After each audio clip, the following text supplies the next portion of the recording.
मैं अपने एक पेशेंट के बारे में आप लोगों को बताना चाहूंगा। मेरे एक पेशेंट थी 18 साल की फीमेल है, जो कि एमए कर रही है, और उसको एक्चुअली में वो मेरे पास पेशेंट आई थी, उसको लेटरिन और उसका पेशाब उसको पता नहीं चलता था।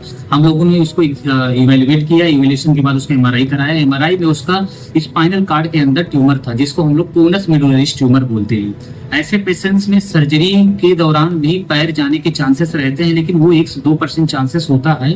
हम लोगों ने इस पेशेंट को ऑपरेट किया और ऑपरेशन सक्सेसफुल रहा। ऑपरेशन के बाद पेशेंट का पैर भी पूरे चल रहे हैं, पेशेंट चल के आ रही है, और पेशेंट का सबसे बड़ी बात यह है कि पेशेंट का जो पेशाब है और लेटरिन है वो भी उसको पता चल रहा है और उसका कंट्रोल आ गया है। ऐसे मरीजों में जनरली पेशाब और लेटरिन अगर एक बार चला जाता है या पैर एक बार चला जाता है तो आने के एकदम ही चांसेस नहीं रहते, नील के बराबर रहते हैं।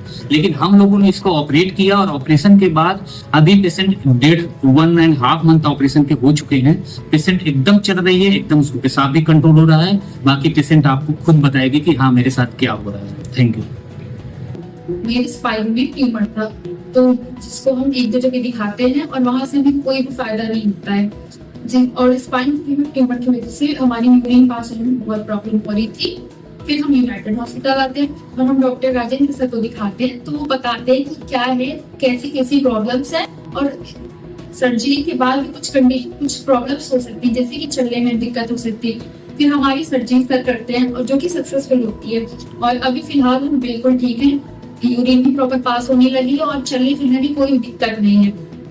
और हमारा जो ट्रीटमेंट था वो आयुष्मान कार्ड के थ्रू हुआ है।